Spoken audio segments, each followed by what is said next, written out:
दिल्ली में एक महिला सिपाही की मर्डर मिस्ट्री का 2 साल बाद राज खुला है।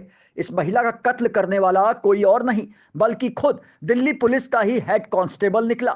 इस कहानी में एक्स्ट्रा मैरिटल अफेयर, प्यार, धोखा, कत्ल और आखिर में लाश को जिंदा रखने की एक अजीब कहानी है।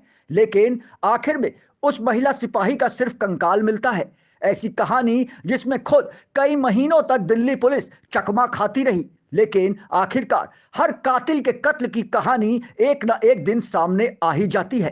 दिल्ली पुलिस ने जब इस मर्डर मिस्ट्री से पर्दा उठाया तो उनके ही विभाग का हेड कांस्टेबल इसका मास्टरमाइंड निकला। हेड कांस्टेबल समेत 3 आरोपियों को गिरफ्तार कर लिया गया है।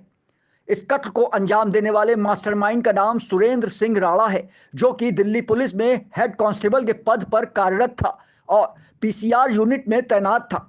दूसरे आरोपी का नाम रवीन है, जो कि सुरेंद्र का ही साला है। तीसरे आरोपी का नाम है राजपाल, ये रवीन का मित्र है। इस असल कहानी की शुरुआत साल 2019 में हुई थी।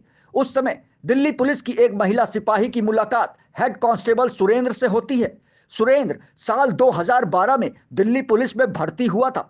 वो शादीशुदा था और पत्नी के साथ दिल्ली के अलीपुर में रहता था, जबकि महिला सिपाही बुलंदशहर की रहने वाली थी, लेकिन सिविल सर्विसेज की तैयारी के लिए दिल्ली के मुखर्जी नगर में रहती थी। यहीं से उसका सिलेक्शन दिल्ली पुलिस में हुआ था। ड्यूटी के दौरान दोनों में दोस्ती और फिर प्यार हो गया। दोनों में काफी नजदीकी भी रही। इसके बाद महिला सिपाही उसी सुरेंद्र से शादी करने की बात कहने लगी थी, लेकिन सुरेंद्र, जो पहले खुद को कुंवारा बताता था, असल में वो शादीशुदा था। 2 साल तक प्यार और शादी तक पहुंचने के बाद भी सुरेंद्र ने अपना ये राज छुपाए रखा। इस बीच एक दिन अचानक महिला सिपाही ने सरप्राइज देने का प्लान बनाया। वो सुरेंद्र के अलीपुर वाले घर के पास पहुंच गई और उसे फोन किया। ये जानकर सुरेंद्र हड़बड़ा गया।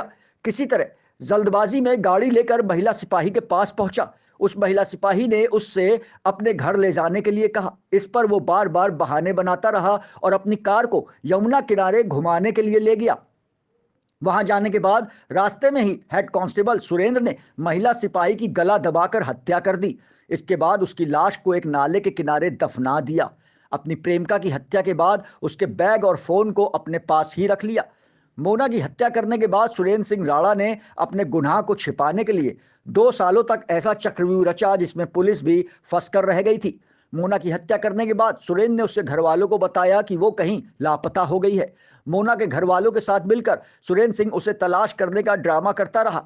कई बार वो मोना के घर वालों के साथ पुलिस थाने भी गया था।